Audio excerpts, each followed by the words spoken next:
Hello all, welcome back to our favorite V and Data channel. In our previous video, we have seen about some basic statistic concepts. In this video, let us discuss about interquartile range. Let us get into the video.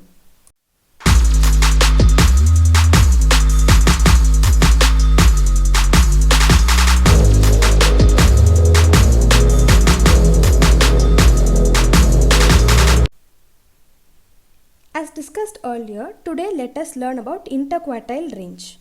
When a data is divided into 4 equal parts, the 2 parts which are at the center are called as interquartile range. Already we have derived some equation, let us see them. To tell in simple words, interquartile range is mid-50. So what is mid-50? Let us consider we have a data. This is 100% data. When we divide these into 4 equal parts, it will be like 25, 25, 25, 25. When we take the center 2 25s, we get 50. This 50% is known as mid-50. Excluding the first partition and the last partition, we get mid-50. This mid-50 is called as interquartile range. The point which is exactly in the center is the median. From 0 to median, we tell that as Q1 range. From median to 100, we tell that as Q3 range. So median will be Q2.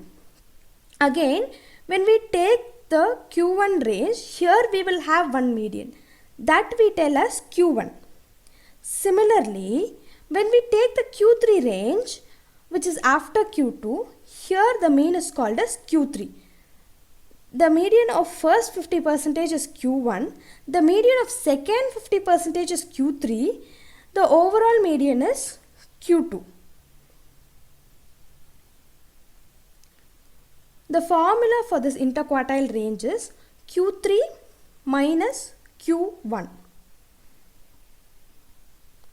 Q3 median of second half, Q1 median of first half.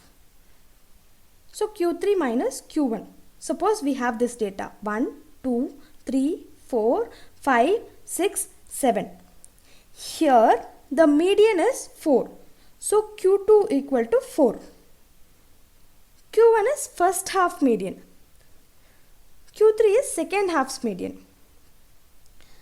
So Q1 will be equal to 2.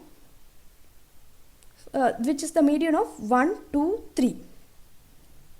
And then the Q3, the second half's median is 6. That is the median of 5, 6, 7.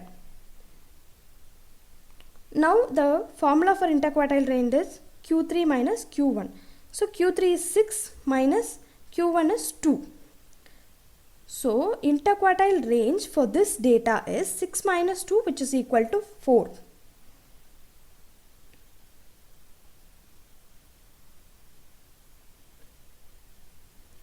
Now let's code this in Python. The required package is from SciPy import stats. We are importing stats and we have hard coded the data here. IQR equal to stats.iqr. IQR is a function which is inside stats, where that stats is inside SciPy. So we are taking that IQR and then we are passing the data, and interpolation is midpoint. If we are not giving any data for this interpolation, it will take it as linear. Now let us execute this.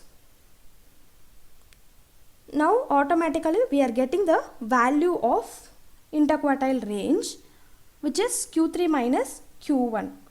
So today we have seen what is interquartile range and how to implement that in Python. In our next video, let us learn more about other statistic concepts. Until then, it is bye from our favorite V and Data channel.